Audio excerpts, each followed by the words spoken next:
They are always delayed. Yes. Ways. It takes a while to It put up a does. It building. does. Yeah, no. And there's just so many things that that just happen. Yeah. So like today, like the rain that he had to work in was yeah, pretty insane. But yeah, it was cool talking ready. with him. Okay.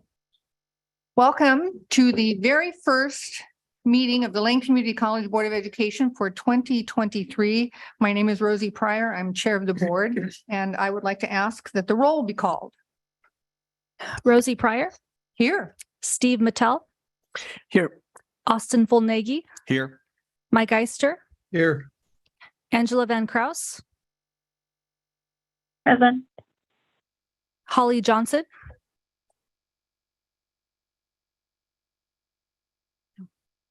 And Lisa. Lisa Fragola. Okay, two of our board members are excused this evening, board member Johnson and Fragola.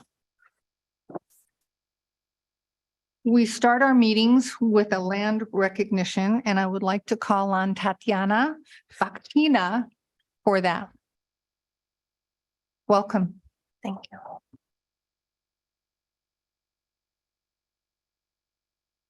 I'd like to start our meeting with the acknowledgement that the land we are on is the traditional homelands of the Kalapuya people.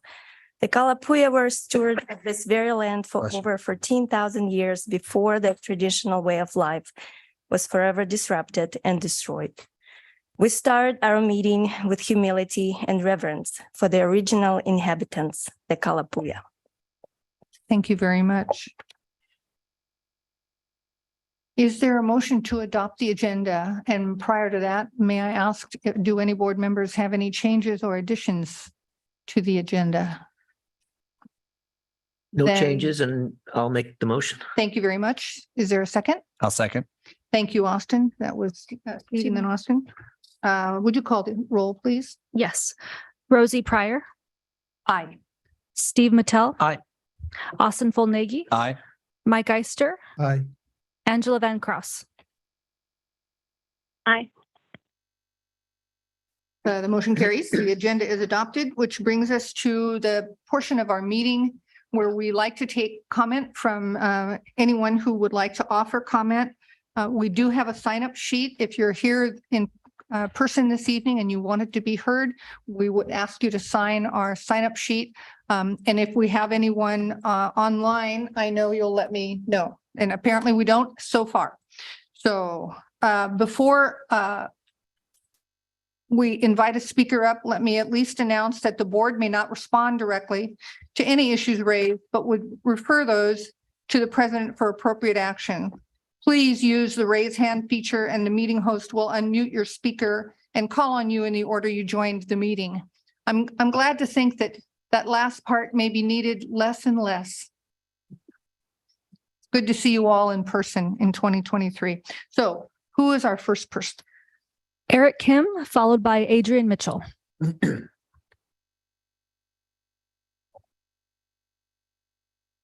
Oh, I wasn't sure if you're going to start the timer. Good evening, Lane Community College Board of Education. My name is Eric Kim. I teach psychology in the social science department. In a previous board meeting, a request was made to talk about our positive accomplishments. The following is in that spirit. Applying the psychological phenomena of identity, motivation, and achievement from Rudolph the Red-Nosed Reindeer relates to the institutional learning outcomes of think critically, engage diverse values with civic and ethical awareness, and communicate effectively. In Rudolph the Red-Nosed Reindeer, Hermes wants to become a dentist. Those community applies social pressure for him to be a toy maker like everyone else. When you listen to Hermes talk about making toys, he's disheartened and not very enthusiastic. However, when he talks about what he wants to be a dentist. He's enthusiastic and dentistry excites him. He's more likely to learn dentistry on his own, more likely to have higher levels of achievement, more likely to feel confident, and more likely to be happier. If he pursues what society tells him what to do, he's less likely to be creative. He's less likely to learn on his own, more likely to have lower levels of achievement, and more likely to feel alienated from society. Applying the psychology of motivation to identity, we need to encourage people to discover who they are and what they're interested in. We need to offer people choices and space to discover what they're interested in so that they can be the person they are comfortable with and accept them for who they are. When this happens, they're more likely to have higher levels of competence, higher levels of achievement, higher levels of creativity, and happier. Relating to the institutional learning outcomes, students are much more likely to think critically. They may assess how much are they accepting of others. If you want people to accept you for who you are, the rule of reciprocity says you should accept others for who they are. Engage in diverse values with civic and ethical awareness by acknowledging differences and that people have different interests. Communicate effectively. Communicate that you value people as an individual and respect differences, and perhaps apply learning in that you are going to start your journey on trying to figure out who you are as a person. Thank you for your time.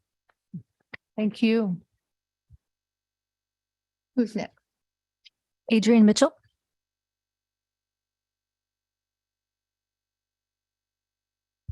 Good evening, members of the board, President Bulger. Happy New Year. Thanks for the opportunity to provide public comment tonight. I'm speaking on a matter of public concern as a member of the campus community and as a resident and voter in Lane County. You may know me in my role as LCCEA president and as a faculty member. You may not know more about my background. Some of you may. I've spent much of my career working with various student populations, including immigrant students here at Lane, in the local schools, at U of O, and in migrant education.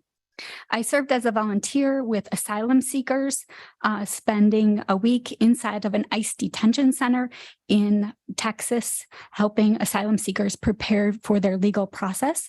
It was a group of young men with their young children who were seeking a better life in this country.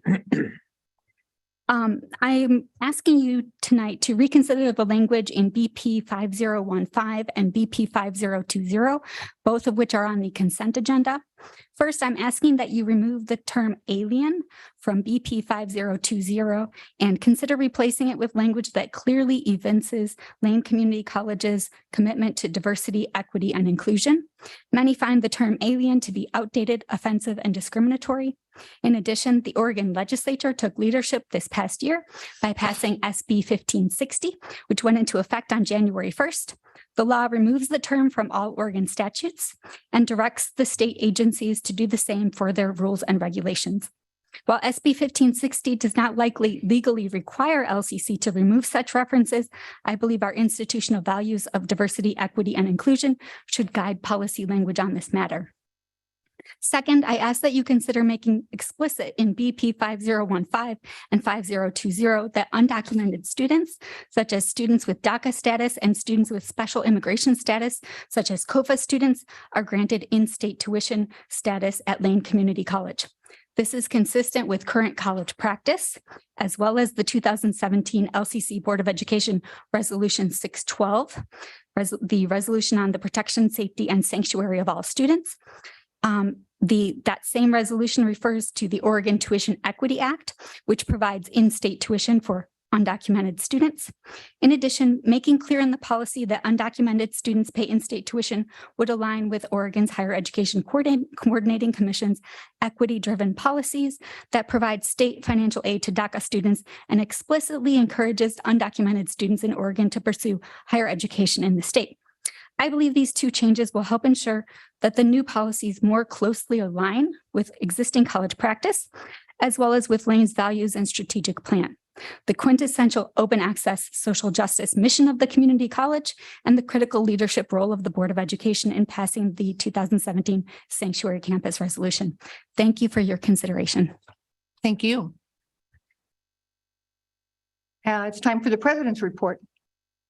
And I do want to just assure myself that there is no one online.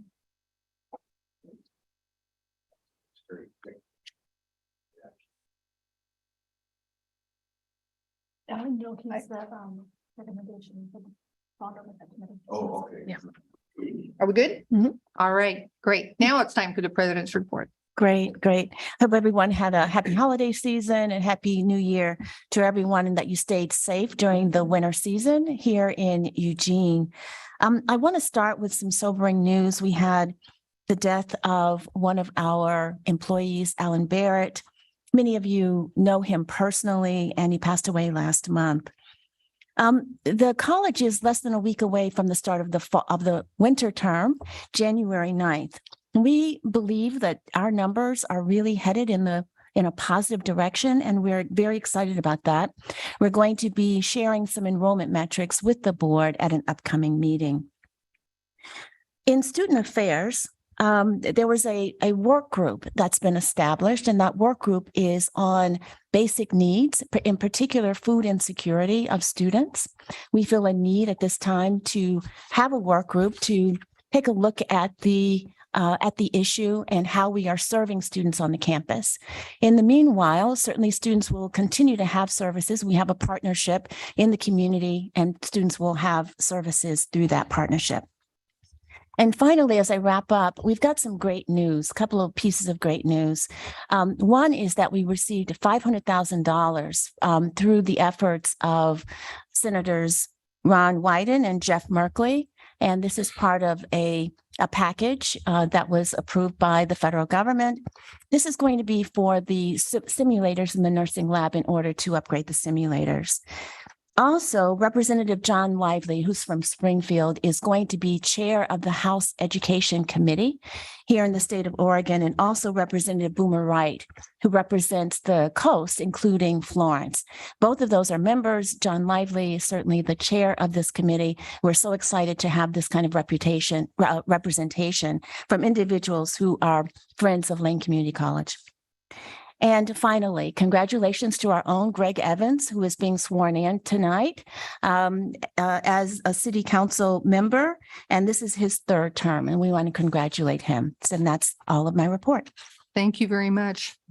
I would just like to compliment those, including Brett and Grant and Corey, for their hard work to secure that $500,000 simulator money. I know it was a super fast turnaround. It was incredibly impressive to watch them interact with Senator Merkley. I visited just to be eye candy and listen, and they were amazing, amazing. And obviously they brought home the bacon. So thank you for your hard work and your fast work on that. That's pretty astonishing. Deserve a lot of credit. Thank you. That brings us to our consent agenda. I would like to ask Board Member Eister if he has anything on the consent agenda that he would like to pull. There are two I items. blindsided you, didn't I? A bit, but I believe that there are the two items that were mentioned by Adrian Mitchell. I think we'd like to pull so that they can go through our normal college review process for recommending action by the board. And if we pull them, that will give the opportunity for us to go through the normal process. So that's what I would like to suggest we do. Thank Okay. you. Thank you. Chair Pryor, I would also like to say that we would like for the board to please ask me to take those policies and take them through our review process. We are very, very happy to do that. Thank you. Appreciate it. Comments from other board members? If it needs a second, I'll second that. Thank you. That doesn't require a motion to pull that, does it? Well, we have it if we need it. If we need to know.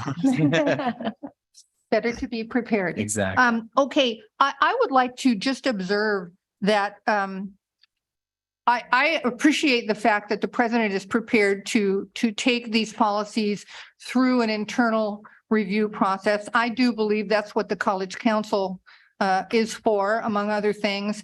And I think it would be a much more efficient approach to providing feedback ultimately to the board about suggested changes or recommendations for modifications rather than coming, leaving, coming back again. We have a lot of policies to look at in the course of a year. Our continued accreditation depends upon us continuing our work on policy review. And so having a more efficient process makes a lot of sense to me. So I thank you, President Bulger, for your willingness to get that moving. So appreciate it. So we're removing, which two is it? BP 1, 5, and 50, 2, 0? C and D, BP 5015 and Okay. BP 5020. Is the board prepared to adopt the consent agenda with those two policies removed? I'm just reviewing it real quick. Yeah. Okay. Will you call the roll, please? I don't think we need a second motion. Whatever. Rosie Pryor, Aye. Steve Mattel. Aye. Austin Fullnagy, Aye. Mike Eister, Aye. Angela Van Cross.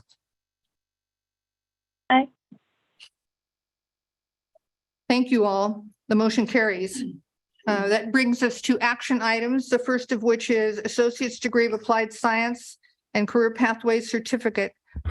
Dr. Bulger? Sure. You may recall this presentation. There were two presentations that were brought to the work session, and the Associate Degree of Applied Science and also the CNC machining degree and inspection. Excuse me. I am wrong about that. I was conflating A and B. So we did a presentation on the Associate Degree of Applied Science in CNC machining. It was an excellent presentation. I want to turn it over now to Grant for any questions that you may have. The presentation was made at the work session. I think everyone was very much engaged in that. We're asking for your approval on this particular degree. Any comments you want to offer? Remain open for any questions or otherwise, but also recommend that we move this associate's degree of applied science and career pathway certificate in CNC machining and inspection forward. Austin? I make a motion that the board approve the college to begin offering associates of applied science and CNC machining and inspection beginning the academic year of 23 through, I assume it's 24. Yeah. So it says 43 for some odd reason. Yeah. Is there a second? I'll second that. That was Mike. Board members, is there questions? Discussion? Comments? Mike, thank you. I'd just like to reiterate my comments from the last board meeting. I was very impressed with the presentation by the staff on both this one and as well as the business degree, how thorough, thoughtful the presentations were that they have made for us, as well as how much those presentations and the programs that are being proposed take into consideration the most current practices for what's likely to be successful in a community college. They came up with the much of the information that was presented in the book. What is that? The upheaval, I can't remember the name exactly. But they presented it before they had an opportunity to read the book, which meant that from my perspective, that they could have written parts of that book themselves. And it's impressive to know that we've got that kind of talent on our faculty. Thank you. Austin? Just that I definitely know there's a local need for this, and not only local, but nationally as well. So yeah, I'm really excited to see this program and happy to vote yes on it. Any other comments from board members? Steve, Angela? I would just like to say it was so cool to see how excited the faculty member was and the students. It was just really uplifting. I believe we're ready to vote. Would you call the roll, please? Yes. Rosie Pryor, Enthusiastic aye. Steve Mattel, Aye. Austin Fullnagy, Very enthusiastic. Mike Eister, Hi. Angela Van Cross. Aye. The motion carries. Thank you very much. And we're moving on to, I don't know if I called that a bachelor's degree, but if I did, it was a misnomer. Now we're moving on to the bachelor's degree of applied science and applied business management. President Bolger? Thank you. Thank you. So speaking of the bachelor's degree that was mentioned earlier, we are bringing for your approval the bachelor's degree of applied science in applied business management. Again, I'm open for any questions that you have, and also recommend approval, but also just take this opportunity to comment on what a monumental occasion and opportunity this is as being a new degree offering in Oregon and being one of the first community colleges to jump into this. I know I am particularly excited about this moment today of potentially having this move forward. Austin? I move that the board approve that the college begin offering a BAS in applied business management beginning in fall of 2024. Second. Who was that? That was Mike. Mike. Oh, thank you, Mike. I didn't see it, so I didn't know where it came from. Okay, comments or questions from board members? I agree that it is historic, and it's great that we're moving in this direction. I look forward to other baccalaureate programs as well in the future. So I'm glad you said that because think about it. The first time in history, Lane will offer a 4-year degree. That's pretty astonishing in and of itself. Very exciting stuff. Any questions, comments, board members? Sounds like we're ready to vote. Will you call the roll? Rosie Pryor, Another enthusiastic aye. Steve Mattel, Aye. Austin Fullnagy, enthusiastic eye. Mike Eister, Aye. Angela Van Cross.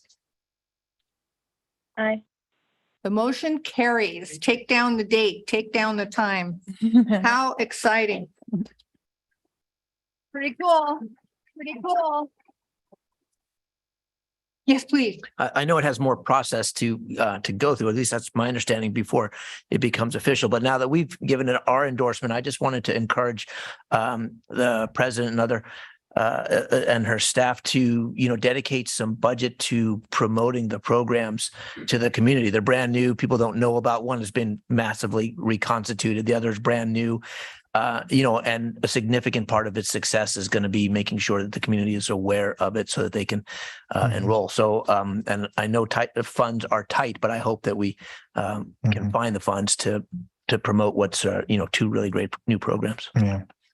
We'll certainly do that. Thank you. Thank you for that. And just to help put it in context, if you don't see it right away, it's because it does have to achieve full approval before we can do advertising. Yeah. Makes sense. I would also like to thank the faculty responsible for this particular work. It was very, very exciting to listen to you last month as well. So thank you for all the months and months, if not years of hard work to bring it to this point. That's pretty awesome. Thank you. Thank you. Very proud. Bond Oversight Committee appointment recommendation. Dr. Bolger, I'm going to defer to Board Member Van Cross. Thank you, and thank you to all the candidates who applied and showed interest in this position. We're very lucky to have qualified candidates, and the committee has put forward Terry Pickering as a recommendation for the board to approve. I'm happy to answer any follow-up questions. Questions from board members? Angela, do you want to make a motion? Sure, thank you. I move that the board approve the appointment of Terry Pickering to the Bond Oversight Committee. Second. Seconded by Austin. Any discussion? Will you call the roll? Yes. Thank you. Rosie Pryor, Aye. Steve Mattel, Aye.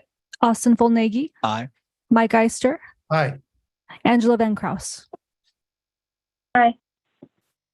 Motion carries, and congratulations to Mr. Pickering. And thank you for your help on our Bond Oversight Committee.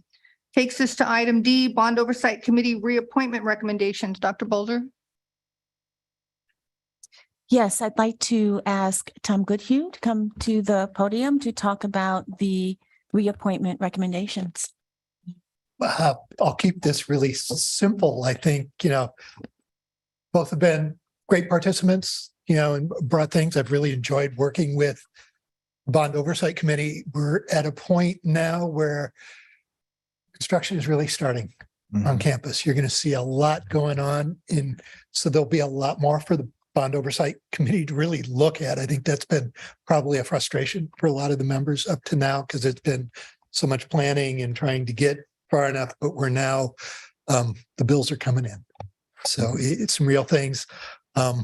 With that, I encourage you to reappoint these folks, and I'm here for questions. I'm scanning to see the names. Oh, There they are. yeah. Okay. Claire. So, board members, Austin, thank you. Yep. I make a motion that the board approve the recommended Bond Oversight Committee reappointments. Okay, and those appointments would be Mr. Henry Levert and Ms. Claire Dannenbaum. Correct. Thank you. Is there a second? This is Thank my you. second. Thank you. Is there discussion? I really, my first involvement was with the Bond Oversight Committee with this institution, and I'm really glad to hear that the energy is there, that we have these reappointments, where we have this excellent new member to the committee, and I'm really excited to hear the progress as we continue on. Cool. Any other comments? And call the roll. Rosie Pryor, Aye. Steve Mattel, Aye. Austin Fullnagy, An enthusiastic guy. Mike Eister, Aye. Angela Van Kraus.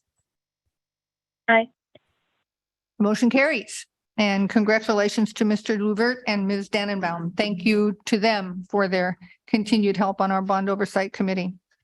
Brings us to item E, Employee Retention Tax Credit. Dr. Bulger. Yes, I'll ask Mike Blade to come to the podium. An opportunity has come to our attention for an employee retention credit or an employee retention tax credit. This is a federal program that comes out of the CARES Act. Colleges and universities were added to this program in early 2021. We'd like to tell you a little bit about this program and then offer a recommendation.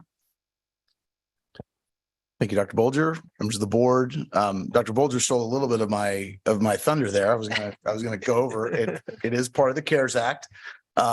It's basically for businesses that kept employees working during the pandemic, or that were forced to shut down completely and kept employees on. Lately, there's another category of businesses that it's for, and that's for businesses that took a large hit because of the pandemic on their bottom line. So those are the original groups, and these are private businesses. It was governments and government entities and colleges and universities were not eligible at first. On the 1st of January 2021, they decided to add some governmental entities and colleges and universities, public colleges and universities, and so we are eligible now. It's based on payroll taxes, not income taxes. So you might be thinking, well, if this is a tax credit, how's that going to work? It's based on payroll taxes. So we're eligible there. You also can receive the funds beyond the amount of payroll taxes that you paid. So if you're eligible to receive, and I'm just making up numbers here, $50,000 and you paid $10,000 in payroll taxes, you're not limited to $10,000. You can get the full 50 refunded to you. So there is, so it's not limited by the amount of payroll taxes you paid.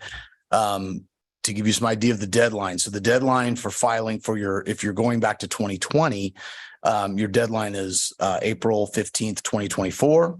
If you're going back to your 2021 filing, then it's April 15th, 2025. Likely there's going to be funds available until there's as many government programs until there's no longer funds available. So time is of the essence. We want to get this in and take advantage of it while there's still funds there. So that's kind of an overview of the program. What we did, and the other thing I would say is this is an IRS program. And for those of you who have run businesses or been involved in business tax preparation, it's often complex, and especially with new programs like this. So we wanted to reach out and find a consulting group that could help us prepare this deliverable for the IRS. And so we reached out to 3 different companies.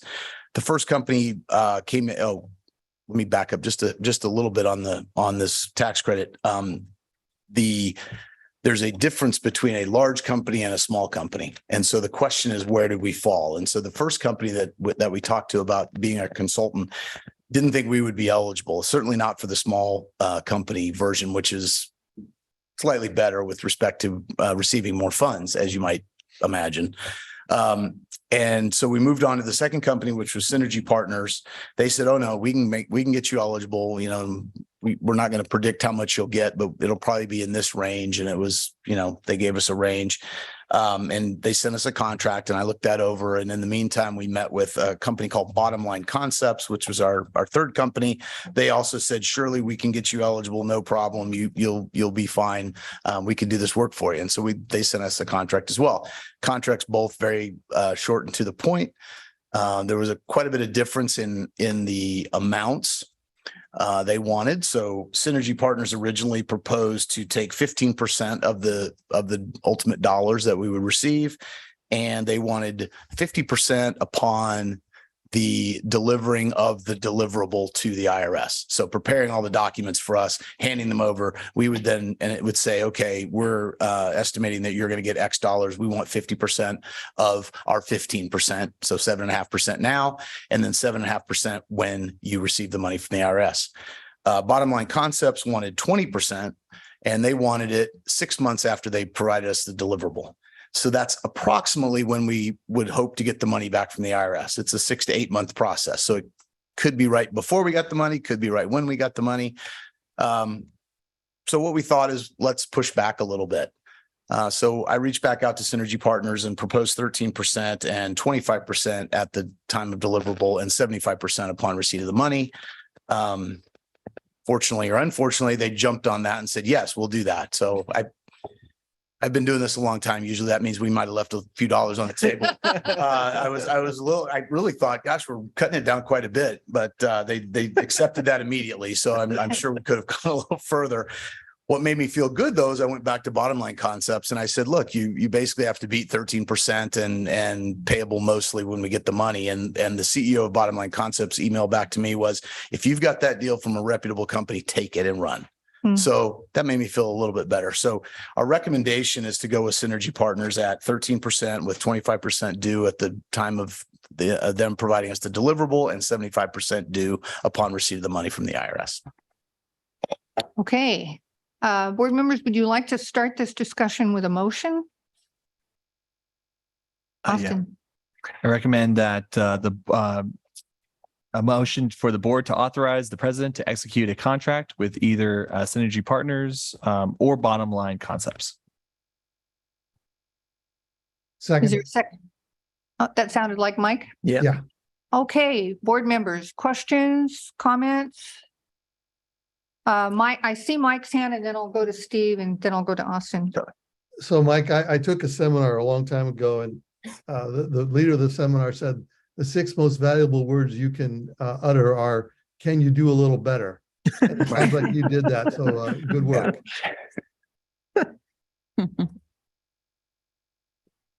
Steve. I appreciate your forthrightness with it, Mike, and the humor that goes with it. The only question I have really is, do you anticipate any, negative repercussions from pursuing this federal money? I don't think so. I think we'd be at a minimum, we're the second community college in Oregon that would be doing this. I believe Clackamas has already done this and received their money. I can't for sure they've received it, but I know they've done this. So I really don't see any negative repercussions coming from doing this. It's a program to help businesses, and they've included colleges. I don't really see a negative here. Gotcha.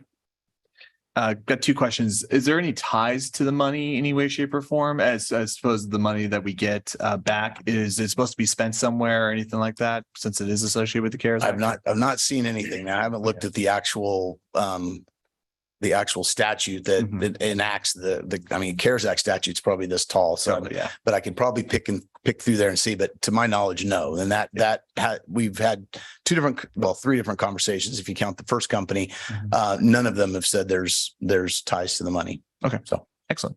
And that actually kind of answers my second question. So we're good. So just to clarify, This is based on getting payroll tax money back?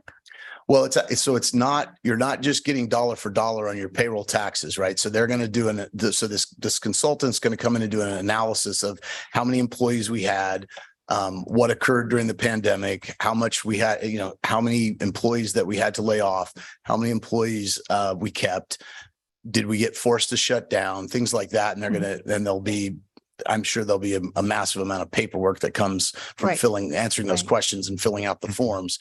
There's a form, I think it's 97X or 971X or something like that you end up having to fill out and submit to the IRS. But ultimately they do all that work, all that analysis, and provide us just the deliverables to send to the IRS. So yeah, it's based on payroll taxes, but you're not limited to the amount of payroll taxes you paid.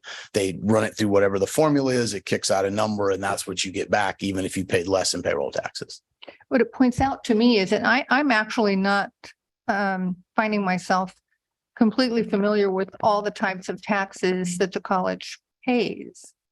I think it would be educational as part of our budget process and our financial analysis work that's coming in February to understand better what are the taxes that the college pays. If you had asked me if we paid payroll taxes, I think I would have thought, as a public entity, maybe no. I don't know, I guess, how payroll taxes work. Yeah, so payroll taxes are paid for your employees, right? So you're talking, so the way that they run all these numbers, the consultant I'm talking about, the payroll taxes versus Medicare and Social Security taxes, those, they're going to get less money back for those. It's a smaller fraction, and I don't have the ability, the knowledge to tell you exactly how it works. And just reading through it, those tax numbers are paid back at a lower rate than your regular payroll tax. So when we talk about payroll taxes, there's different kind of tax. There's multiple taxes within the idea of payroll taxes, right? Thank you. Steve? I do just realize I had a follow-up question. I know that there was a question that you responded to in email about whether the total fee is scalable to what the eventual recovery is, right? And so, right, and it is. If we receive something less than 2,175,000, then they would just take whatever that 25%. Yeah, they get 13% of whatever our recovery is. So if it just for ease of number, if it's $1 million, they get 130,000, and then they get 25% of that when they provide us the deliverable. And we won't have the money at that point. So there is a little bit of money there. And then when we get the rest of when we get the actual money from the IRS, then we pay them the 75%. And they wanted originally 50-50. So we wanted to push some of that money back to when we actually had the money from the IRS. Should we have pushed for 100%? Probably. I mean, again, given the fact that I felt like I was playing poker and got snap called, if you guys know that term. They just immediately were like, okay, yep. So we probably should have pushed harder, and I wish I'd done that. Next time I will. But so we at least limited that front end, that 6 to 8 month carry of money that we have to pay them. But if I'm looking at it from their perspective, they are expending quite a few man hours to prepare these documents. So they want to get some of that paid back, without waiting the 6 to 8 months. So yeah, that's all fine for me. My follow-up was going to be, if let's say using some close approximation of the actual numbers, let's just say we only get half, we get $1 million then they get from the feds. Then I get that they would. Do we then go back and claw back out of that 25% that we paid up front? Based on it's because when they give us the deliverable, they're going to have it. Oh, are you saying their estimate when they provide the deliverable? They're charging us 81,000, which is 25% of their total 13%, based on 2.5 million.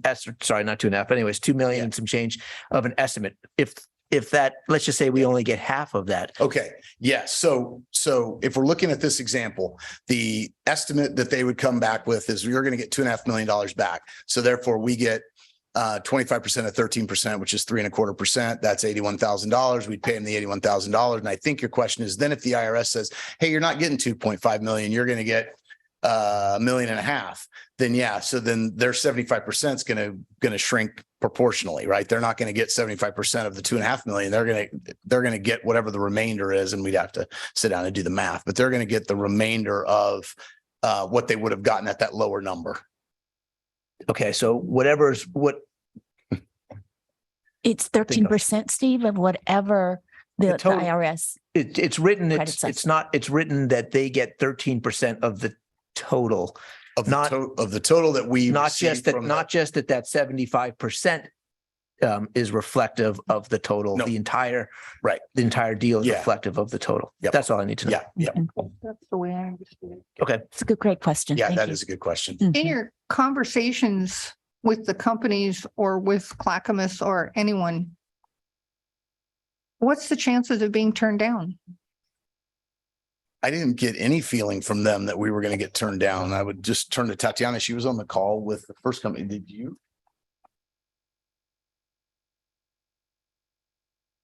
So I spoke to Vice President of Finance and Operations of Clackamas Community College, and they fell under the category being a small employer. So they received pretty substantial credit, and they already received it.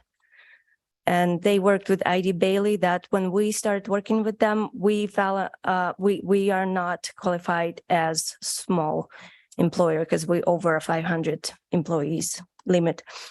And the second company, Synergy Partners, they have different metrics where they measure in loss of productivity, and they have different, they seem like they took very thorough approach with other colleges, and they looking at athletic events, any kind of services that we provide normally, and we're not able to do it due to COVID closures. So it seemed like they have everything developed. They're just going to ask us to provide the data, and they were going to plug it in into their system, and then they'll give us the credit number.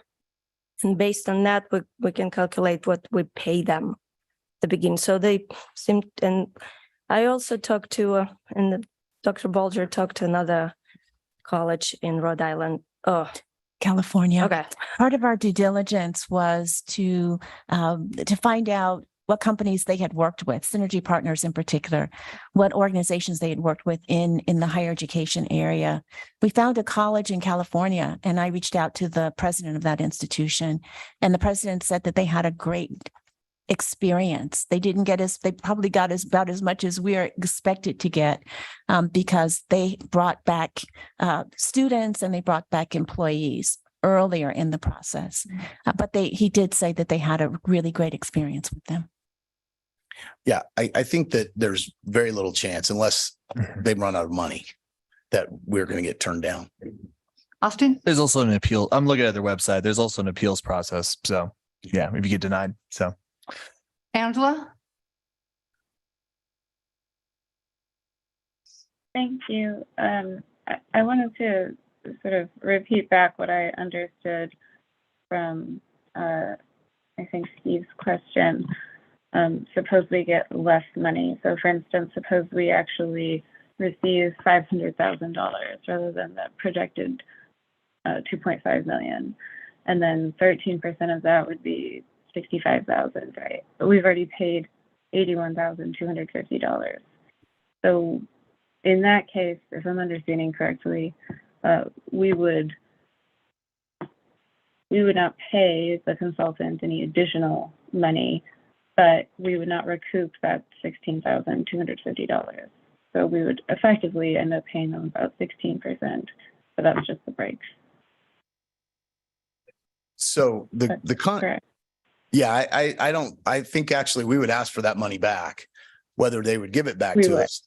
We would ask for that money back because they're capped at 13% of our recovery. That is the amount of, in the fee section of the contract, they get 13% flat rate of whatever we get from the IRS. So if we got 500,000, go ahead. Oh, sorry. So if we've overpaid, then we would attempt to claw back. Absolutely. Thank you. Other questions from, excuse me, from board members? I think we may be ready to vote. I am. Celia? Rosie Pryor, Aye. Steve Mattel, Aye. Austin Volnaghi, aye. Mike Eister, Aye. Angela Van Kraus. Aye. Motion carries. Go forth, do good and avoid evil. And bring home the money. Yeah, bring home the money. Forgot to say enthusiastic guy, but Brings us to item F, travel and conference policies for board members. And at this point, I will call on Board Member Eister. Thanks, Rosie. I think I may be a little bit better prepared for this discussion.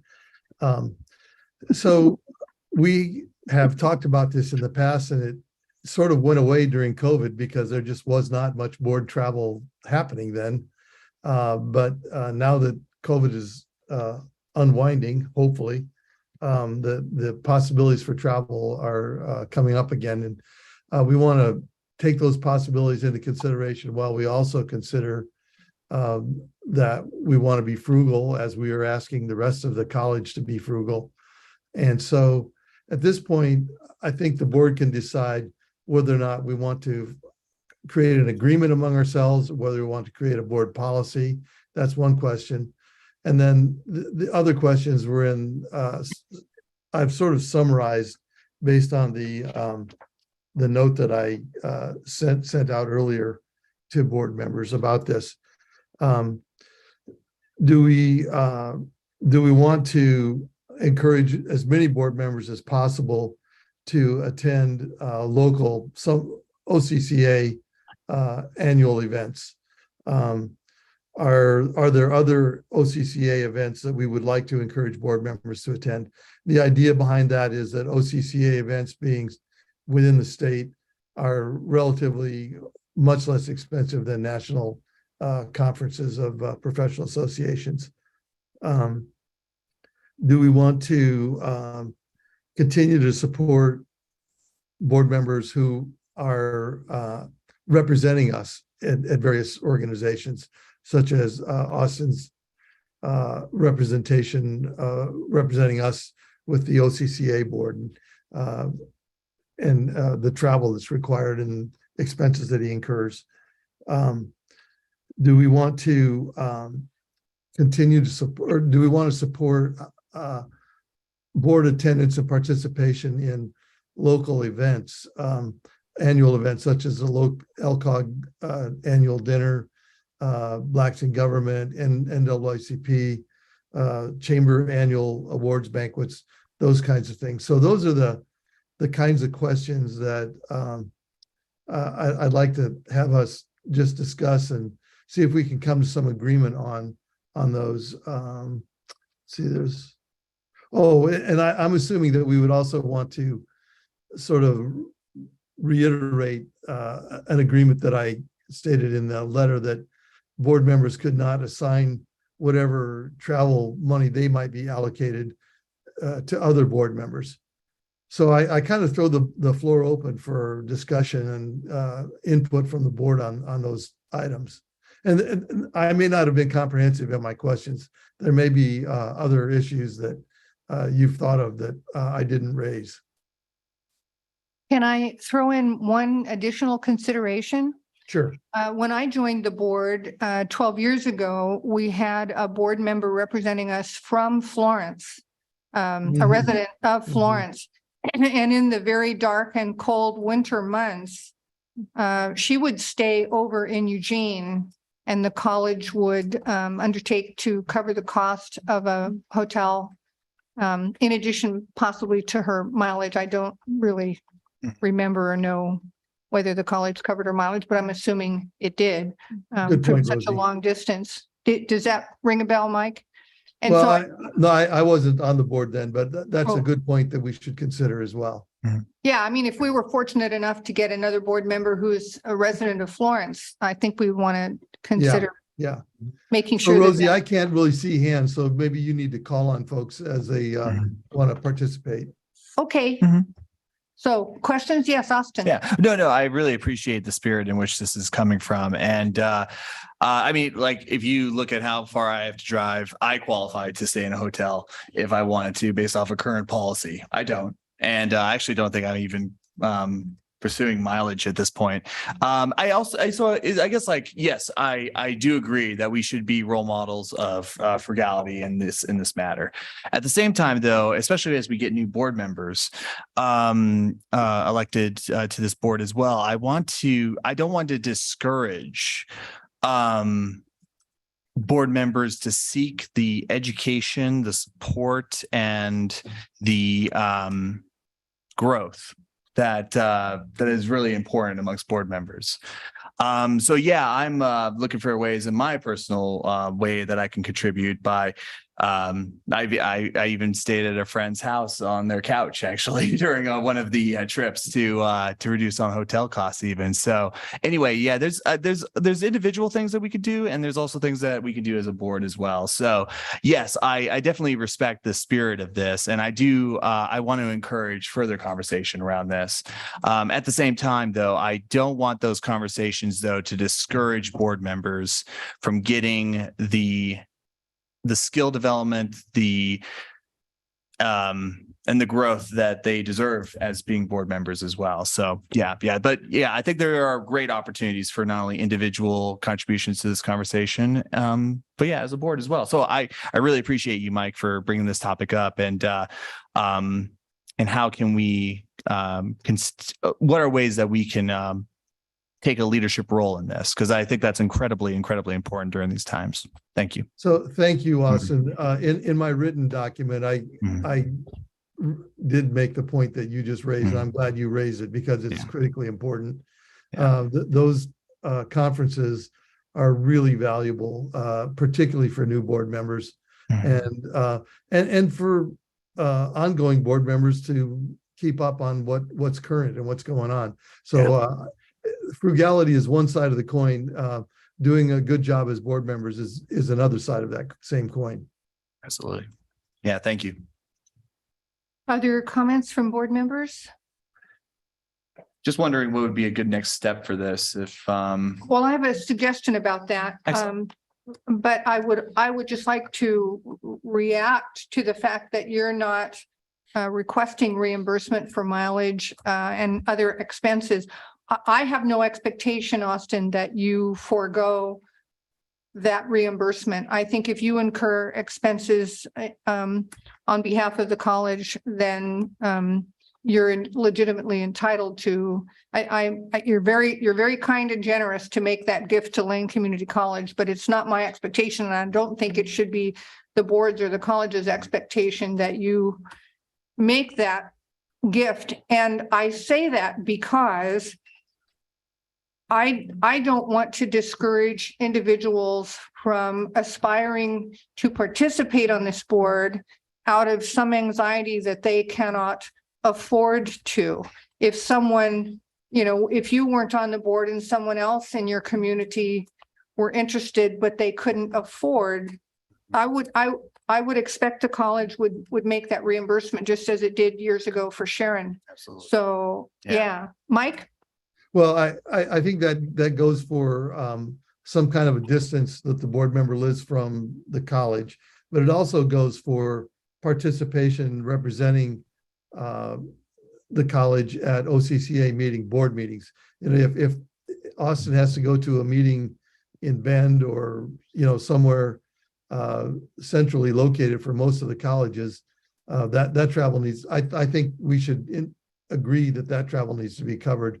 Whoever's representing the LCC board at OCCA meetings. And it maybe behooves the board in preparation of the next budget to be a little more purposeful in the creation of the board's budget itself. I mean, historically, the board has kind of deferred to the administration to build a board's budget and to allocate some resources to a variety of different categories. But this particular category seems to me might be a little overlooked. The idea that, mileage expenses are being incurred by board members who are representing us in meetings out of the community and so on. The suggestion I was going to make, Austin and Mike, Steve, Angela, is this strikes me as something for the board to talk about in a retreat kind of setting. You know, take half an hour or an hour and just, Yeah. you know, talk with each other about what kind of standards you want to have. I think really what this is about, in my humble opinion, is sort of setting expectations for board members about travel, I mean, when I got involved in public service, I felt very sensitive about travel on the taxpayers' dime. Because I had encountered individuals who I thought were a little bit excessive in my career, and I didn't want to be one of those people. And so the first time I was ever encouraged to participate in a college conference, my first call was to the then college president. What are the board's norms around travel? And so I think that's really what's on the table here. What do you want the board's norms to be? And so I guess I would just encourage the board to perhaps place mark this topic and maybe bring it around in a July retreat. In fact, you'll have 3 new board members when you convene your next retreat. And that would be a really opportune time to just talk about these kinds of issues in general. I wonder if that would work for everyone. I absolutely agree. And I think it's an important conversation to have as well. So yeah. Mike, does that work for you? Yeah. I think it's better that we be proactive about this than reactive about it. Yeah. That's the approach you're suggesting, Rosie. Yeah. Excellent. Angela, does that work for you? Thank you. Excellent. Okay. Thank you for bringing it up, Mike. Steve? That works for me as well. I already apologize for spending the board's budget. So I won't do Nobody's it. asking. I won't do it again. We Although really wanted you to get back there. and I had a great time. And so Mike, I don't think you were here last time, so I'll just say it for your benefit. I won't be going on any, additional, trips out of state on behalf of LCC for years to come, if at all. There is the issue of the budget, the board's budget for this next cycle, because we will have to set that prior to the July retreat. So my own recommendation, I mean, you just said we should be building it, but we haven't set aside time to work that out. And the president could collaborate on that. And then we can provide something to the board for its review and approval. Sounds good. Absolutely. Sounds good. That work? So Okay, I think we did it. Actually, one last thing to consider. Also, any conferences that are happening next year are on the West Coast. This could to go around. So yeah, just FYI, Las Vegas. So just to repeat, Dangerous. I don't think it's anybody's intent to throw cold water on board development and board education. I think we're just talking about what do we want our norms to be around that. So. Yeah, it's a good conversation to have. I agree. Cool. Thank you. Thank you, Mike, for leading that discussion. Okay, now we have 2 discussion items this evening. The first is Early Childhood Education Center. President Bulger? Yes, I'd like to ask Dawn Whiting to come to the podium and introduce the Early Childhood Education Center. And we've got a couple of people who are going to be presenting to you tonight. Good evening, Hey, members of bringing the it board. really young. We are not only bringing students, but prospective and future students this morning in the way of small humans. So good evening, members of the board and President Bulger. I want to take a minute just to say thank you for continuing to create this space for us to present these great opportunities and things that we're doing in student affairs. It's been a lot of fun for us to put these presentations together and to bring students and the small humans this evening. And I just want to give a nod to the leadership of Cheryl Henderson in our Child and Family Education Center, as well as her staff and the faculty that work with this program. So I'm going to bring Cheryl up now, and she's going to present to you. Thank you, Cheryl. Thank you. Great. Thanks, Randy. Hi, I'm Cheryl Henderson, Director of Child and Family Education here at Lane, and I'm very excited to be invited to speak to you and tell you all that we have going on in what we call the Child Care Village on the west side of campus. And I also want to recognize Tatiana Kalipko, who's our administrative coordinator who came with tonight. And then you'll get to meet Katie and her kids in a few minutes. So next slide, I'm just going to quickly go through some history of childcare services here at Lane. I don't know everybody's backgrounds. So I personally have been at the college almost 3 years. I started in March 1st, 2020, about 10 days before everybody was sent home from the college, which was really something. Lane Community College has been a leader in providing quality early childhood services here in Lane County for over 40 years. In 1969, the first Child Development Center was opened and was also the first vocational program, which gave a one-year certificate program in childcare services at that time. In 1970, the Associate of Science degree in Early Childhood Education was added to the college. And the Home Economics Department helped organize a community coordinated childcare to open a small childcare center for Lane in addition at a nearby church. And then in 1991, the student government recognized the need for affordable childcare on campus and helped open the childcare co-op that existed at that time to provide childcare for Lane students and they were able to receive reduced childcare fees in exchange for working hours at the center. Then what we now call Quality Care Connections, which is Lane County's childcare resource and referral, was joined the Department in Early Childhood Services in 1991 with funding from the Early Learning Division. Through support of grant funds, this community-based program provides support and training for childcare and early childhood services throughout Lane County.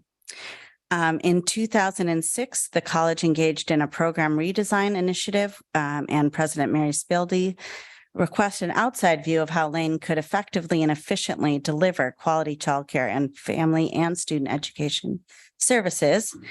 After extensive analysis of current programs, discussion with staff, managers, student services, a redesign proposal was submitted and to put all childcare services in a single unit physically and financially, which created the childcare village we have today.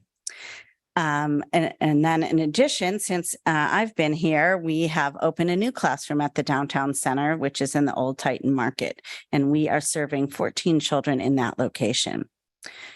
Next slide. Childcare services are important. I'm sure you've all been seeing in the media the talk of the lack of childcare in Oregon and the rest of the country. Our department provides an essential service for student and staff, parents, and the community at large. There's currently a childcare desert, which is defined as one slot for every 3 children in childcare, especially for infant and toddler spots. Our department supports student learning opportunities beyond conventional methods by providing services. Our programs are a proven component of student parent success. Research has shown that graduation rates are higher for student parents when campus childcare is provided. Students are more likely to remain in school, graduate in a few years, and earn higher grades. Next slide. So our department consists of 3 components. The first, and kind of what everybody thinks of us as, is the Lane Child and Family Center. Our mission is to provide programs that support students and the community by providing quality care for children and early childhood instruction to staff and students. We care for and nurture young children so that student and community parents are assured that their children are safe and in quality learning environments. We provide hands-on learning for early childhood education students that will assist and increase their professional development.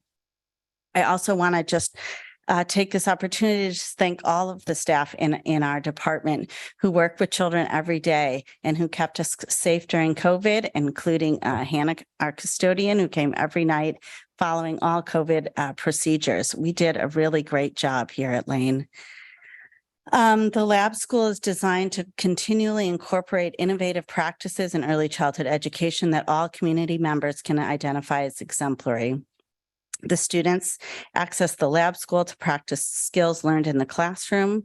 We also provide practical learning experience for nursing, dental, and academic learning skills students who come over and kind of perform different exercises with the kids. Our center is accredited by the National Association for the Education of Young Children, which is essentially the system of accreditation in early childhood in this country. So we're currently running 4 classrooms, 1 downtown and 3 on campus. We're currently serving over 75 children between the ages of 30 months and 5 years of age. 25 of those children have student parents here at Lane. 4 are children of Lane staff, and 5 we serve children with disabilities contracted through Early Childhood Cares Agency in Lane County, and the remainder are community families. We have 15 full-time classified staff that run the center, or mostly full-time. We also continue to provide the co-op option, although it's been really not happening much because of COVID. But our teachers are assisted by parents and work study students who receive reduced childcare fees in exchange for working hours in the center. In 2021, I applied for and received again, because we've been receiving it for years, the federal C-Campus grant, which stands for Childcare Access Means Parents in the School, which provides at least 75% of a subsidy for childcare tuition costs here at our center for Pell Grant eligible students. And it also funds a parenting class for those students and other supports like dinners and meetings that we have over at the center. Lane Community College has been receiving funding for the Preschool Promise Program through the Oregon Early Learning Division. We've had 18 spots for about 5 years. And now with the addition of the downtown center, we have funding for the 14 slots that happen downtown. Then the next component of our department is Quality Care Connections, which used to be called Lane Family Connections, which is Lane County's child care resource and referral agency. Just to give you some perspective, during this biennium, our funding from the Early Learning Division is over $2 million. In addition, we received almost $400,000 of stabilization funds during this biennium to support the stabilization funds that childcare providers throughout the community received and kind of are new to that world of reporting on grant funds. We also received just under $200,000 annually from Lane County Public Health to train childcare providers to use health and nutrition curriculum with the children that they serve in their own programs. The college receives an average of 10% indirect of all of these funding sources. So we provide training and support accessible to all consumers by providing services in English and Spanish. And many times these trainings that we provide are the first college experience for many of the childcare workers and providers. We currently offer about 25 trainings per term and have about 400 participants a year. And with the increased funding from the Early Learning Division, we're currently able to, we are funding 4 childcare providers full scholarships to the ECE program at Lane right now. And we've dispersed an additional scholarships for 10 different college classes here at Lane. And then I want to note our coordination with the Early Childhood Education Program, which is the academic program in the Social Science Department. We're partners. We collaborate on an ongoing basis. Kathleen Lloyd, the faculty coordinator, has an office within our building. And that program provides credit classes towards a 1-year certificate and a 2-year Associate of Applied Science degree. And the ECE practicum experience, the students are required to spend time in the center as a student teacher, and they receive college credits for that time. Just this fall, we had 10 students from the early childhood program doing their student teaching in our center. Great. Next slide. So here I finally get to show you some nice pictures. So here you're seeing swing sets, which have just been put with the great help of the facilities department. We had a space between our two major playgrounds that was empty and really not used for much. So with some stabilization funding, we were able to put in fencing and add swing sets for 10 children. So our classrooms are usually about 20 children at a time. And we always have a minimum of 2 teachers so they can bring in kind of half the class to have that kind of kinesthetic experience that many children and many of us benefit from.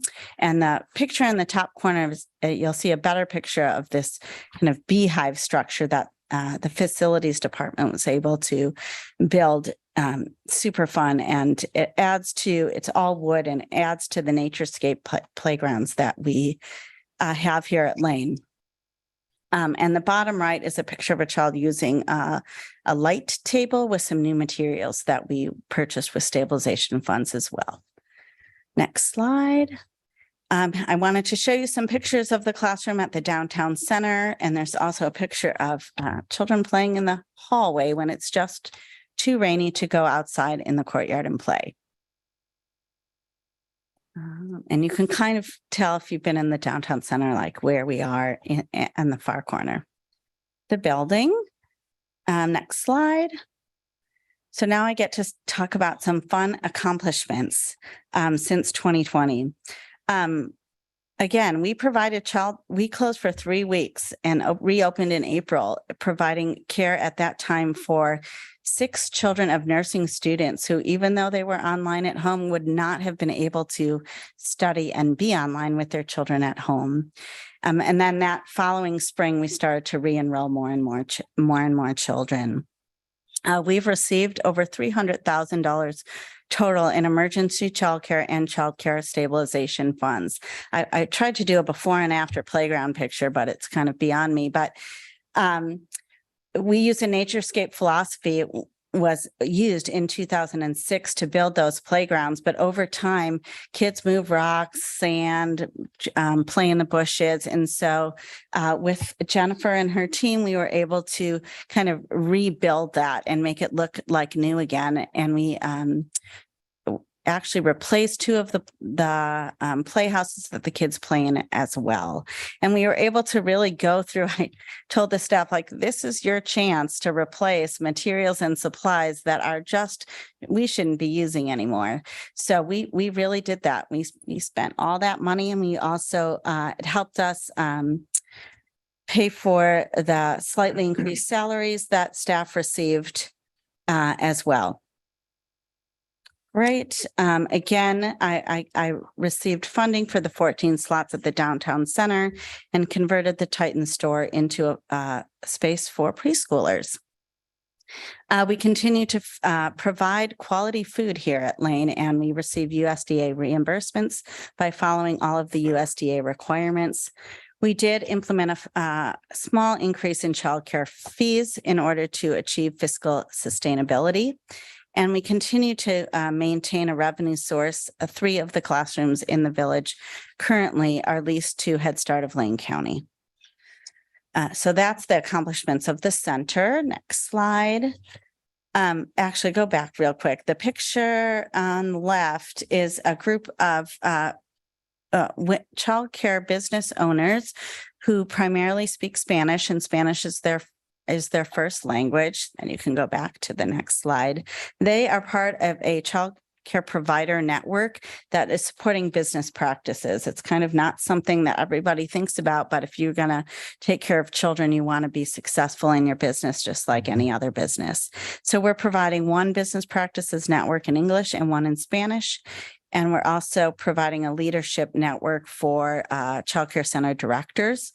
We've increased our staff from 9 to 13 with the increased funding that's coming out of the Early Learning Division in support of early learning. We ran a vaccine clinic with the support of Don Barth and Laura Green and many of you in this room. At the time, the state put out the word that childcare providers could be vaccinated, and they were to work with their local school district. Well, they're providing they were providing care for children when schools were closed. So we had them come here and we vaccinated them in the gym. That was great work. We've also dispersed over 1,000 COVID test kits that we received through Lane County Public Health. And I'm guessing you've also all heard of just the worker shortage everywhere, including in childcare. So our attempt to support childcare businesses is that we maintain a list of all the jobs that people tell us about in the county. And we have a QR code that we advertise, and actually it brings people to Lane's website and then Quality Care's website, and then they can pull up a list and apply for jobs. And we just it's just very new for childcare to receive all of the funding they've received. And so we have done a lot to support the businesses with the grants they've received. Okay, next slide. So now I'm so excited to introduce Katie Stacy. The kids went in the other room because I wanted you to see kids as well.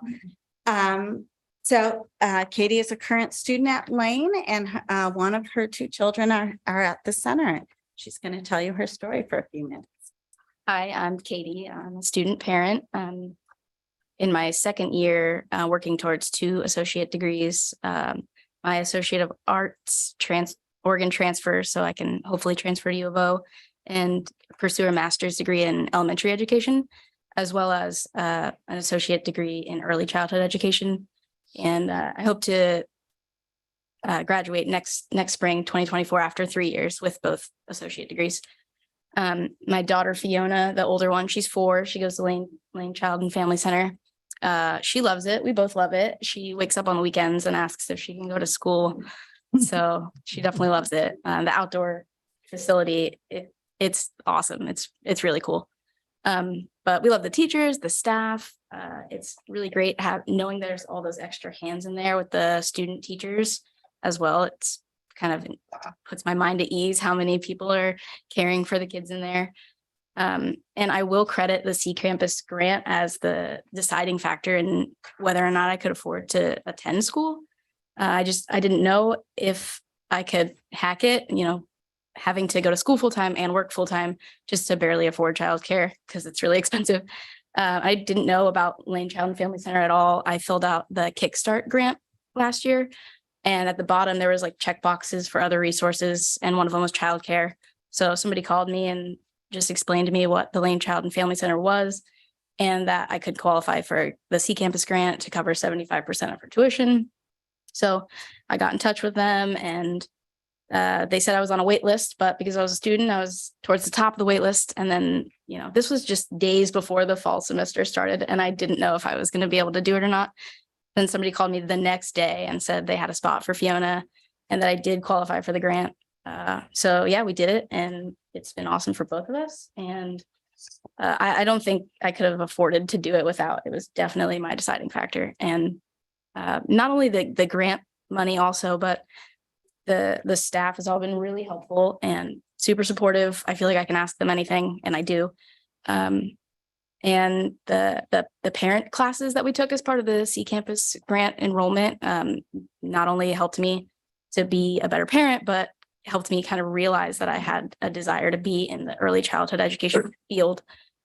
So that was cool also. And I have a 20-month-old, the little one, Damien.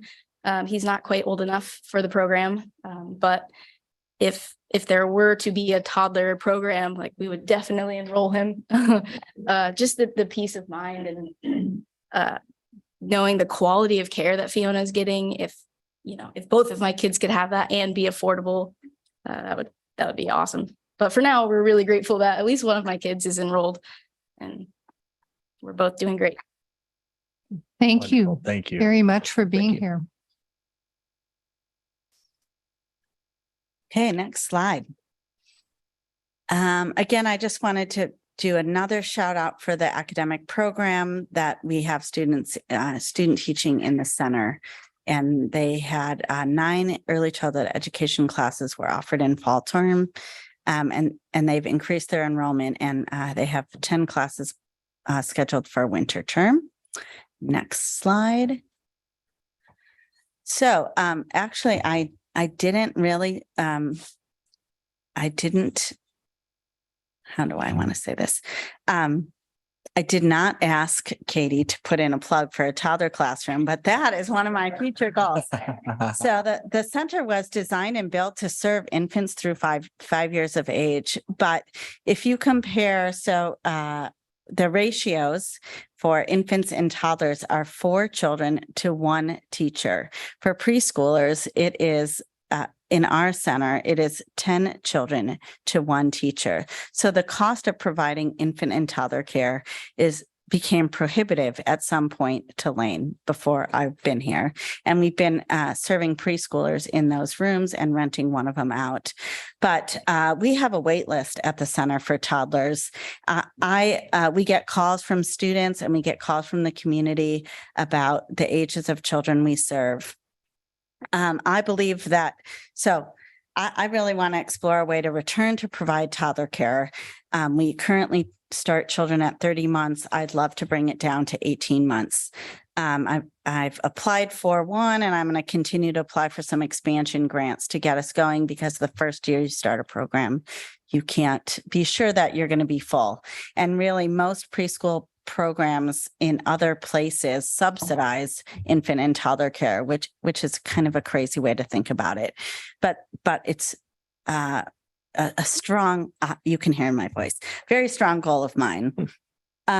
We also continue to develop collaborations with community partners like Head Start, Early Childhood Cares, and also DHS. So many working parents are eligible for childcare subsidies through the Oregon Department of Human Services. We take those payments and they continue to kind of support more families actually with that funding. And it helps assist parents in paying full cost of childcare, which in turn supports our center. I want to continue to evaluate our operations to develop and implement cost efficiencies, provide toddler care, consistently perform best practices. We currently use the Reggio Emilia philosophy that is supported by the faculty. I want to go a little beyond that and use more research-based strategies, especially with children with challenging behaviors, so we can continue to be a role model for our community. I've been working very closely with Anna Tapia Gates in the College and Career Foundations. And actually, I was here maybe my second week here in 2020 when some of her team gave me a proposal and asked if there was a way to provide childcare in the evening at the downtown center. And actually, that's what spurred my desire to find space at the downtown center. And the Titan store was the only place that would meet licensing requirements.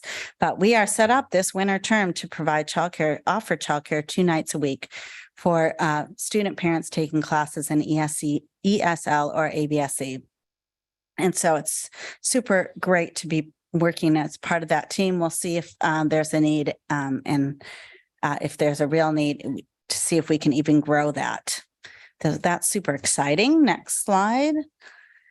I'm waiting to hear, then those were kind of the goals with the center and the goals with our childcare resource and referral. We're hoping to hear to get some increased funding to offer shared services to childcare providers, which would really provide them the business supports they need.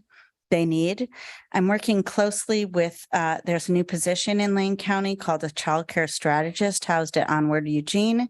And we're on a little road show. We went to Florence and Cottage Grove looking at physical spaces and talking with providers about expansion to increase slots in Lane County, especially in rural locations. I'm collaborating with Dan Collins at the SBDC to replicate the Child Care Business Accelerator program that is going on in Deschutes County and has shown some success in starting up additional childcare businesses. We're going to learn more about it next week, but Dan's on board for that. So that would be really exciting. And by spring, we're hoping to bring a fast track program to build capacity and support existing childcare programs by helping people take the first steps to become a childcare worker and really bringing them on campus for 2 Saturdays, running them through the required trainings. They could get hired for a job the following Monday, honestly. So we're excited to do that because then they'd also be here and see what they could do to further their education in the field. Next slide. So I just wanted to show you the picture of the, some people call it a beehive and some people call it, I can't remember what they're calling it, but it's like a playhouse and you can climb in and out. And it's really fun to work with the facilities team and their creativity to make things happen. And that's all I have for you. Any questions? Austin. Yeah, first off, I mean, I think it's a good note for future presentations. Bring little humans. That's the best way to support your presentation. So obviously part of the reason why there's like childcare deserts and so forth is because we need more facilities, we need more companies and so forth. Obviously, I know workforce is a barrier to that, of course. And I know that there's obviously the Small Business Development Center Childcare Accelerator that, it sounds like that we play a really important role in the expansion of childcare within this community, not only on the creating more businesses and facilities, but also training the workforce. Yes. So I guess like there's parts of me that's what else? So obviously we can support more businesses, we can support more workforce things. Is there anything else that would be like a barrier to creating filling in the gaps of these deserts?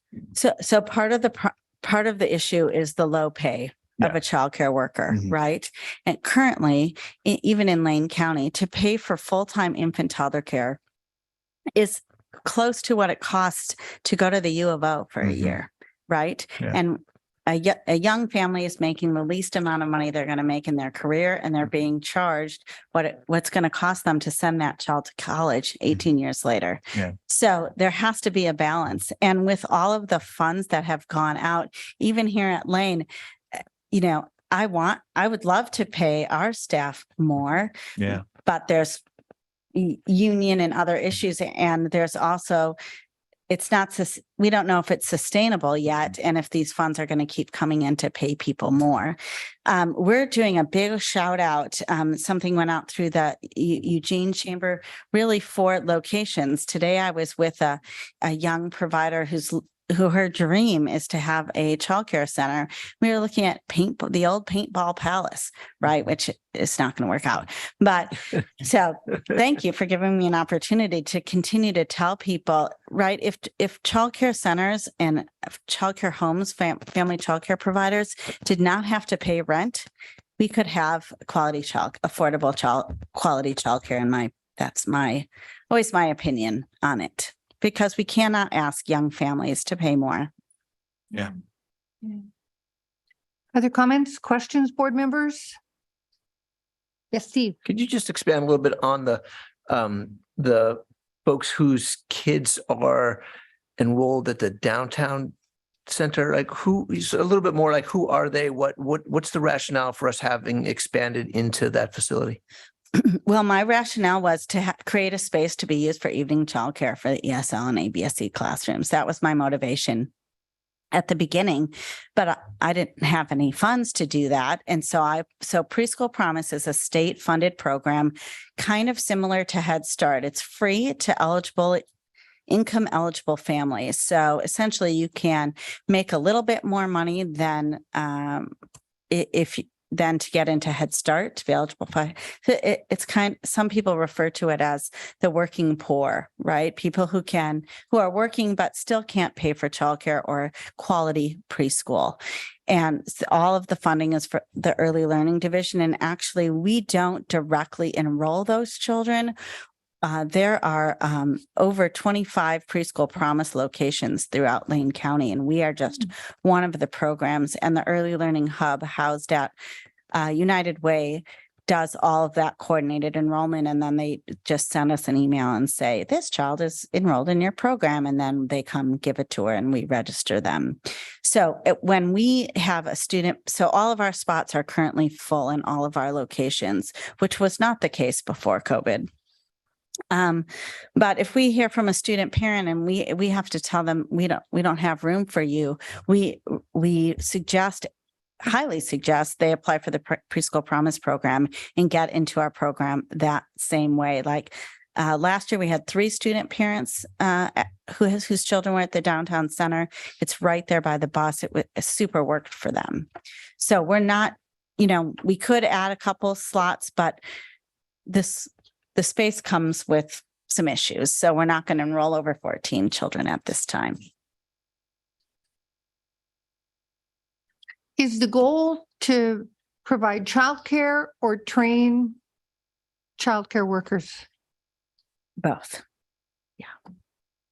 I would be interested in knowing sometime because I feel like you are being incredibly entrepreneurial, which I admire, and enterprising in finding funding in various spots. I would be interested to know sometime, not necessarily tonight if it's not readily known, what is the total cost of these combined programs at Lane?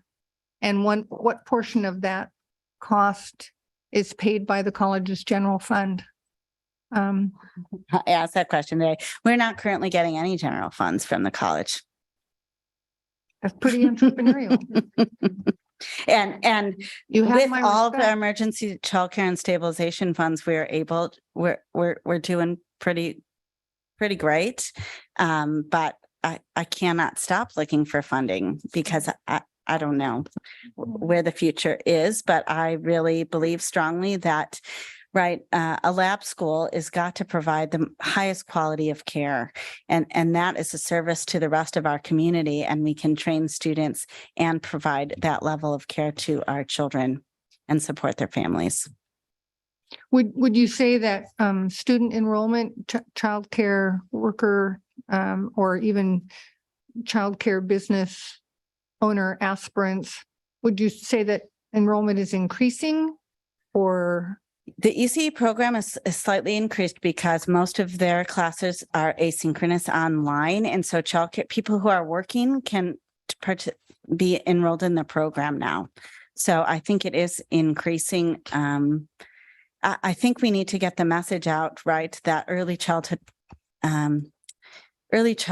providers are not babysitters. Professionalize the field because it is even more important to care for our youngest children in the most high quality way. Yeah. And I think sometimes we forget that and think school age or school is what's important. And if we miss the early years, then we've kind of missed the boat. Yeah. Terrific report. Thank you so much. Thank you very much. Thank you. Yeah. Oh, is there- Did I miss Question, someone? Oh, maybe. I'm sorry, Mike.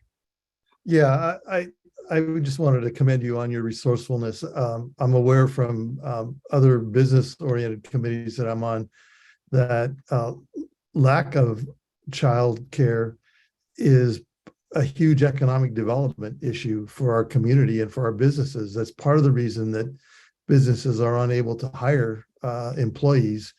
It is certainly plays a role in our student parents having access to a college education.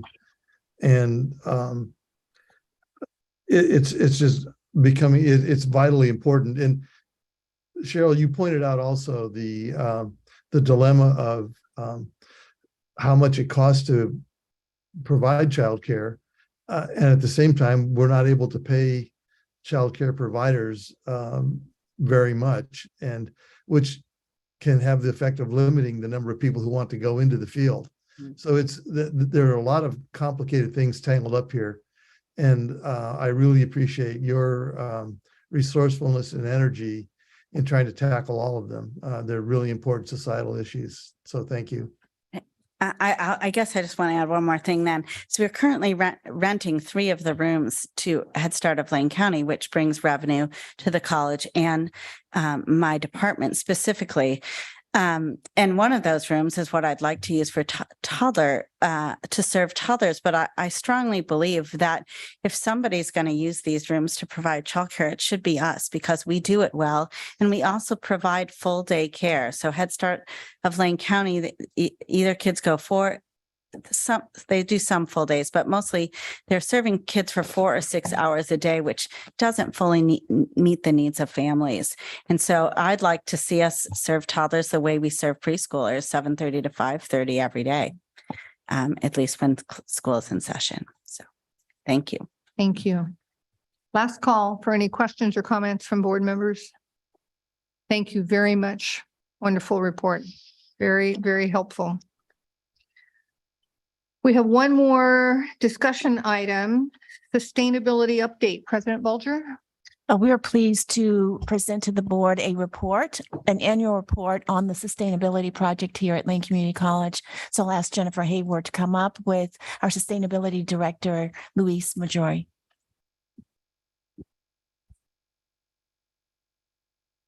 Thank you, President Bulger. Luis is really giving the presentation, so I'll just hand it over. Hi, good night, everyone.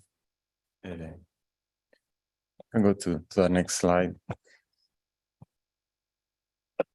So as you're all aware, Lane has a long history of sustainability and commitment to sustainability, and it has become part of the college culture. Almost 17 years ago, Lane became one of the first signatories of what was then called the American College and University President's Climate Commitment. Later in 2015, Lane adopted a formal goal of climate resilience and and carbon neutrality with a target date of 2050 or sooner. The climate commitment requirements include developing greenhouse gas inventories at least every 2 years. Lane develops those inventories yearly, and creating a climate action plan and updating the climate action plan at least every 5 years. Lane created his first plan in 2011, and it was approved by the board as a living document. The second version was released in 2018 and is due for update this year in 2023. The next slide, please. Because we're a signatory of the Second Nature organization, we have the opportunity to apply for a funding opportunity that is currently available for pro bono consulting services for up to $20,000. The scope includes the revision of our existing climate action plan and a presentation to the campus leadership. If selected, the entire process will be completed before the summer of 2023. The deadline to submit the application is this Friday, and we would like to count on the support of the board and Lane's executive team in this application. And the next slide, please. In this graph, you can see the college-wide greenhouse gas emissions for the last 5 fiscal years. The gray part is our commuting emissions related to commuting to campus by students and staff, and college travel and waste. The orange section is our natural gas usage mainly, and the orange section is our electricity usage. You can see a steep decline starting in fiscal year 20. It was mainly due because of COVID and the pandemic as campus was closed. You can see that the other emission sources stayed fairly the same throughout those years. Our goal is to achieve net zero emissions by the year 2050 or sooner. So the entire graph will need to be reduced to zero or netted out at zero. The next slide, please. The current climate action plan has 6 categories, and each category includes several mitigation strategies. These categories are subject to change in our climate action plan update that's going to be happening this year. But these are our current strategy categories. So now we'll briefly cover each one of these categories and go to the next slide. The first category is energy use reduction, and some of the strategies that we employ is we participate in the Strategic Energy Management Program with the Energy Trust of Oregon and work with the energy coaches the program provides to identify low cost and no cost energy saving opportunities, mostly operational savings, and create awareness in regards to energy conservation. We also have a green revolving fund, a lane that is used to fund some of our resource conservation projects. Our next slide. Some of our recent energy conservation projects are listed here. We did a new roof insulation in building 6 and building 19 that went beyond the energy code requirement. Some large LED lighting retrofits. The lighting retrofits alone represent about 7,000 of yearly savings in electricity costs. And improved building performance by following green building standards in new constructions and major renovations. The next slide, please. Here you can see our energy performance for the last 5 fiscal years as well. The graph on the left shows total energy usage for both electricity and natural gas. As you can see, the consumption has been going up compared to pre-pandemic levels. Same goes for our graph to the right, which is the college-wide energy use intensity. We're above pre-pandemic levels, and the main reasons for this are significant increases in ventilation requirements because of COVID and operating times, et cetera, that you're aware of. So this is to show you the impact it's having on our energy performance despite of our conservation efforts. Next slide, please. So other category in our climate action plan is renewable energy. LCC currently has photovoltaic, grid-connected systems and solar thermal systems, and combined, they are approximately 1% of LCC's total energy consumption. Some plans to increase this include the planning grant that we recently received from the Oregon Department of Energy, and using bond funds to follow the guidelines of the state's green energy technology requirement, and possibly other grant funding. The next slide, please. The other category is waste and purchasing.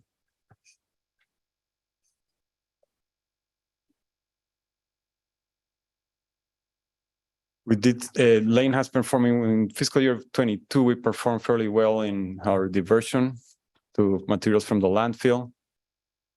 However, we still have some areas of improvement related to procurement, food waste, and disposable serviceware mainly. Those are the areas that we are going to be working on to improve our waste performance. The next slide, please. The other category is transportation. We have some of our programs to improve transportation at Lane include our bicycle loan program, electric vehicle charging stations, the college alternative fuel for our college fleet, and continuous collaboration with local partners like LTD and Lane County. And looking into alternative fuel options when vehicles come up for replacement. The next slide, please. Lane strives to be a good environmental stewards of college grounds. The Learning Garden grows organic produce that is then donated to the Rainy Day Food Pantry or Food for Lane County. Lane became a B Campus USA campus in 2019, and we've been maintaining that certification yearly by creating and maintaining pollinator habitats and doing awareness activities and events on campus. We also have a certified wildlife habitat at the main campus in some sections on the south of campus. The next slide, please. The last category in our climate action plan is called adaptation, habituation, and education. Sustainability education is an important component of our climate action plan, and it requires the infusion of sustainability across the curriculum in the form of sustainability-focused courses and sustainability-inclusive courses. Continue to use the campus as a learning laboratory and organizing campus events with student clubs and the sustainability committee. That's all. Questions? Thank you. Board members, questions? Steve? Did I raise my hand? I don't remember doing that. I'm just anticipating. I don't see a hand down there. I've got a hand. Oh, there it is. Mike?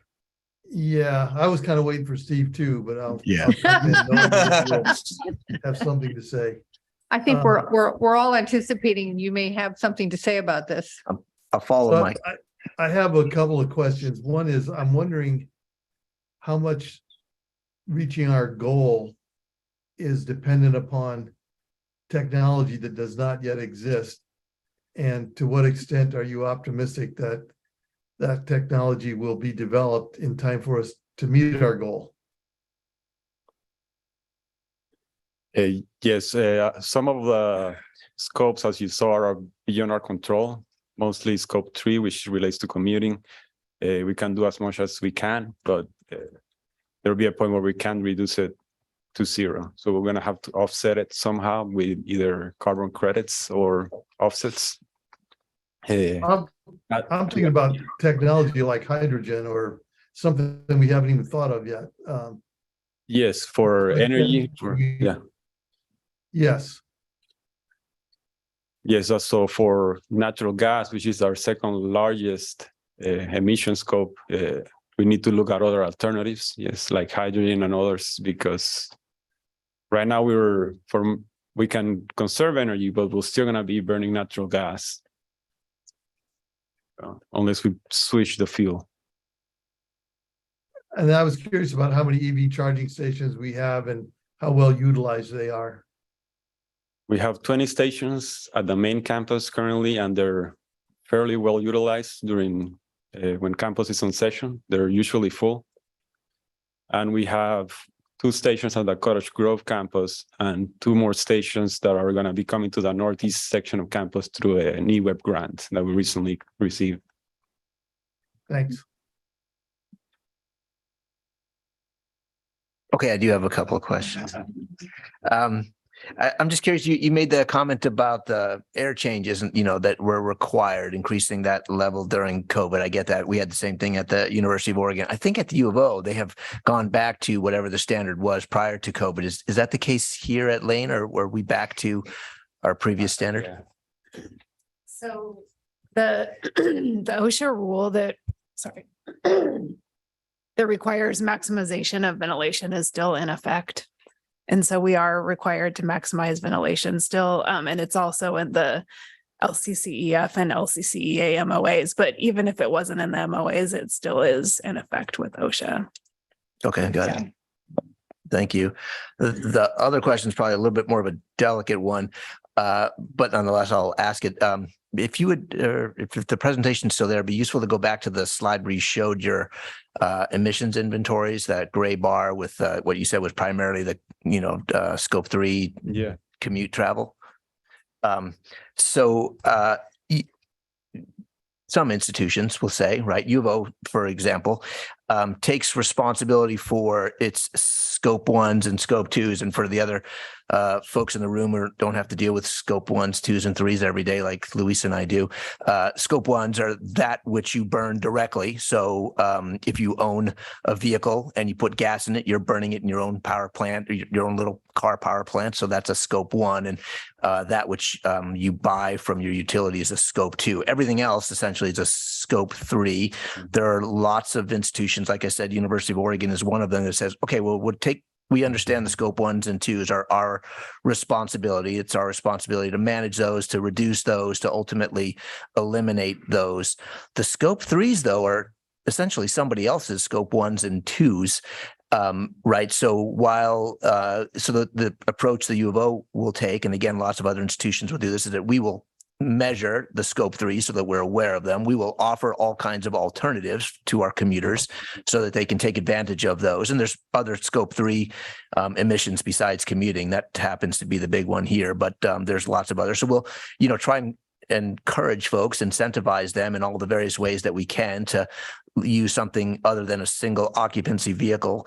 But at the end of the day, those aren't ours, they're theirs. And so we don't take responsibility for eliminating or offsetting those emissions. So sorry to put you on the spot, but I'm just curious about your thoughts about that.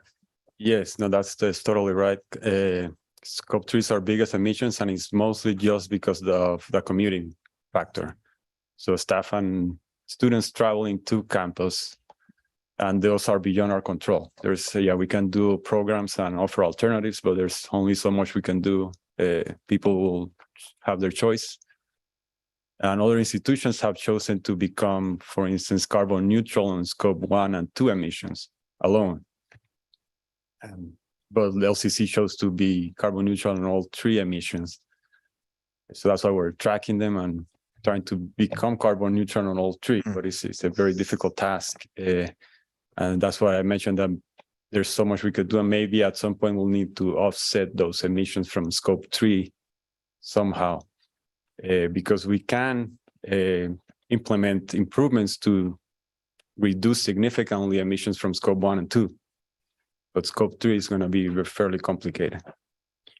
So my follow-up, sorry, Brett, would be to just encourage you and the other staff that you work with to reconsider, look at some other institutions that have adapted, as just over the years, if they started to understand, we don't have much control, as you just said, over these scope 3s. Let's focus on programming, but not take the responsibility. I would just encourage you all to think about that as you go forward. Sounds like there's a new iteration of the climate action plan coming out this year. It's a good opportunity to review that. I'll put that out there. I was just going to add, we are supporting our partners that work that have that as, say, their priorities 1 and 2, like Lane Transit District, LTD.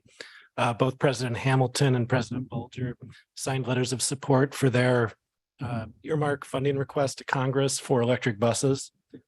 We rely on them for a lot of our student transportation. And then it's contagious, Jennifer. And then at the same time, I think you may have seen in the past couple of weeks, the state of Oregon has implemented new rules to stop selling fuel burning cars and only have electric cars for sale on the market as far as new vehicles go, and beginning in 2035. So I think as we start seeing some policy shifts there, some incentives from the federal government, from the state, you'll start to see a shift towards more electric vehicles. We'll probably put more pressure on these folks for charging stations on campus, but that will have a dramatic impact on some of these. Yeah. I was going to mention the same. We'll see those state policies impact the scope 3 emissions, which is why it's interesting to track them. Once again, I would just say, I'm not sure that it makes sense for us to ultimately take responsibility for those emissions. Anyways, I'll stop there. I had some feedback, which I'll give you separately, about a program that the U of O is taking advantage of to increase our recovery rate, our recycling rate, but I'll talk to you about that offline. Okay. Well, I don't know. One thing that I forgot to mention is also that those scope 3 emissions rely on a lot of assumptions and estimations, not like the others that are pretty exact numbers. For scope 3 emissions, we have to do a lot of assumptions. My question is a little bit sideways on this conversation. You mentioned a college fleet, and that got me thinking, what is our fleet? What all do we own? How many vehicles are we operating? I don't have that number right here, but I could find it out. We have a significant amount of vehicles for campus operations, both for on-road vehicles and off-road vehicles. I mean, facilities fleet is we probably have about 10 on-road vehicles and maybe 10 golf cart type vehicles. Public safety has maybe 5. And then we have a motor pool that's about 10 that employees and students can check out for errands and conferences and stuff like that. Are they hybrids? Are they? Some hybrids. We don't have any electric vehicles yet, except for the golf cart, the off-road vehicles. A lot of them are electric. So that could be a goal we could have too. Yeah. I think I heard Luis mention that when vehicles come up for replacement, they evaluate that. Other questions? Comments? Do we need to approve the report? No, I don't I think don't so. believe so. Oh, I think we just wanted a head nod that you support us applying for that grant because the grant application says that they want the board to give a head nod. Very soon. enthusiastic head nod. Yeah, I think that's great. Yeah, I think that's. Because I think if awarded, they would like to give a presentation to the board and the executive team. Excellent. Thank you.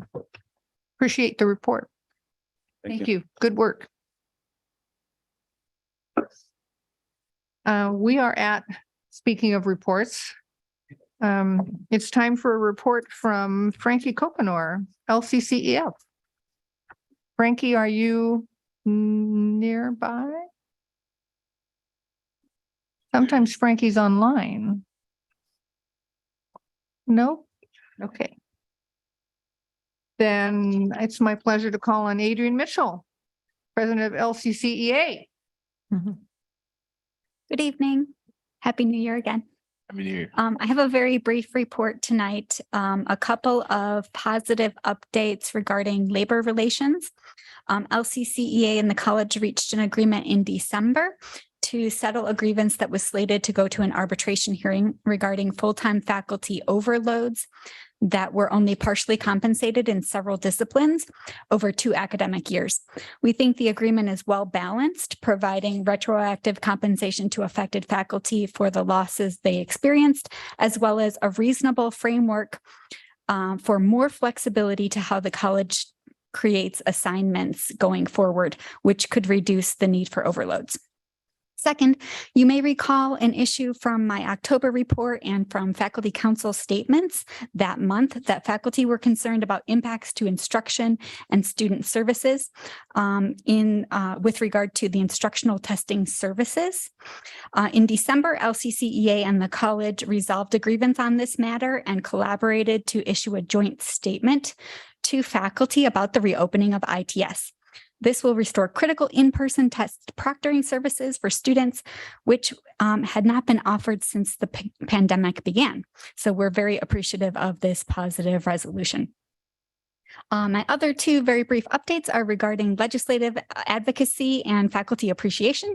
LCCEA is welcoming a new legislative action chair, faculty member Wendy Simmons, and we're working alongside our statewide OEA partners to advocate on behalf of community college needs, including full funding of the Community College Support Fund, which is a more than 20% increase, tripling the Oregon Opportunity Grant, which is need-based funding, providing additional funding for wraparound services for students, and we are supporting the OCCA request to allow community colleges to offer the BSN, Bachelor's in Nursing. We look forward to collaborating with President Bulger and also Brett to continue this work.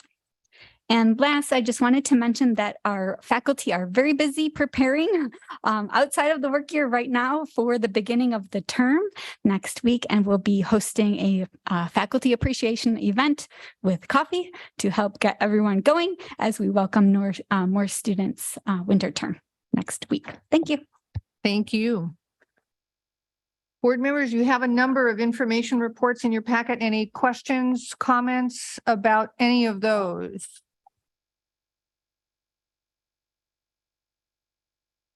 Not seeing any. We're going to move to good of the order.